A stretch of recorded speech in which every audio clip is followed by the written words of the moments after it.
let's go through this step by step. How did a girl who was brought by her parents to the United States from Lebanon, your home country, schooled in the United States, clearly smart, went to university in Texas, read history, how did you get involved with the sex porn industry? I don't think low self-esteem discriminates against anyone. It doesn't matter if you come from a great family or if you come from a not so great background. I struggled my entire childhood with weight, and I never felt attractive or worthy of male attention. And suddenly, my first year of college, I start losing all this weight from making small changes. And by the time I graduated, I was ready to make a bigger difference. I felt extremely self-conscious about my breasts because that was the first thing to go when I lost all the weight. I lost about 50 pounds. I don't know how many kilos that is, or stones. Well, it's a considerable amount of weight. Yeah. It changed your body, it changed you physically. Completely. Yeah. So my biggest insecurity was my breasts. So I wanted to more or less go back to what they normally were. And once I did that, I started garnering all of this attention from men, and I was never used to it. And I felt like unless I held on to it and kind of did what was asked of me or what was expected of me, it would go away. And after feeling what it was like, that validation and, you know, the compliments for the first time, I did not want that to go away. You were spotted, I think, on a street. I mean, there you were a young graduate wanting to sort of find a job, and you were spotted on a street by a guy who said, I can work with you, and clearly he opened up and said, it's the porn business. What was it in you that far from running away, was drawn into it? It wasn't. That's not how it was. It wasn't just, hey, do you want to come do porn? It was more so, oh, you're beautiful. Like, would you like to do some modeling? Oh, you know, you have a great body. Like, I think you'd be great in nude modeling. Things like that. And after I came and toured the studio, you know, it was very respectable. It was a gorgeous location. It was in Miami, in Doral, Florida. It was clean. Everyone who worked there was nice. All of their cubicles were decorated with family photos. Like, it was nothing dodgy or that made me uncomfortable. And after the first time I went in wasn't the first time I filmed a porn movie.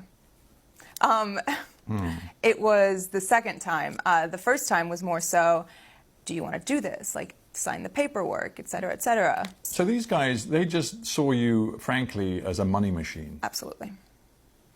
But you still had no advisors, you had no lawyer, you had no nothing. So I was what 21-year-old has a lawyer on retainer? I'm just trying to get my head around how stressful this must have been, and whether even now, because you sit here so poised, and obviously a lot of time has passed and you've moved on, but do you think there is some sort of post-traumatic stress that is in you from this experience? Yes, and I think it kicks in mostly when I go out in public, because the stares I get, I feel like people can see through my clothes, and it brings me deep shame. It makes me feel like I lost all right to my privacy, which I did, because I'm one Google search away. Yeah. And those images you cannot expunge. No. You have no right, even though it is deeply personal to you, you have no right to remove them from anybody's view around the world. Yeah. It is very hard. It is. And I'm just thinking, this isn't, I mean, this story is your story, but frankly, it's also the story of other porn actors and actresses. I honestly started seeing that recently after the interview came out, and people started reaching out, and all of the emails go, my manager checks them, and when he gets stuff like that, he filters them and sends them to me.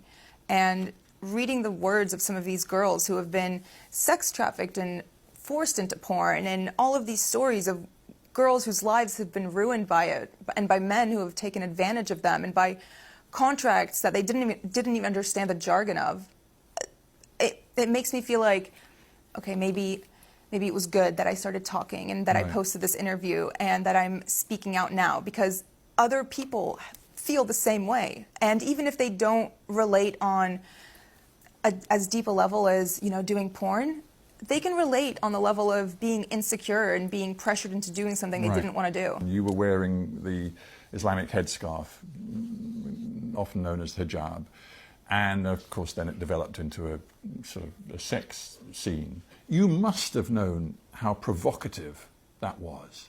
I verbatim told them, "You guys are going to get me killed." And they said, They just laughed. why didn't you then say, I'm not doing it? Intimidation. I was scared. But I knew that if I said no, it would, you know, they're not going to force you to do it. At that point, that's rape. No one's going to force you to have sex. But I was still scared. I mean, have you ever felt scared not scared, but nervous to speak up and say something at a restaurant when your food's not right and the waiter comes by and says, "How is everything?" I was intimidated. I was nervous. we interview a lot of people, and many of them are middle-aged or older. It's great to have somebody in the studio who's only 26 years old. There is a school of thought which says that our culture as a whole, I'm not just talking about the United States or the UK, but many, many countries, is being pornified, and that young people in particular are so exposed to pornography, so young in their lives, that it's materially changing the way males and females relate to each other, the way they think about relationships, in a potentially very corrosive, damaging way. What's your take on that? Of course it affects relationships. Porn addiction is very prevalent in America, and I'm sure here too. The things that men see in videos, they expect from the women in their lives, and that's just not reality. No one is going to be that perfect. No one is going to do those acts on a Wednesday night with the person they love. Mm.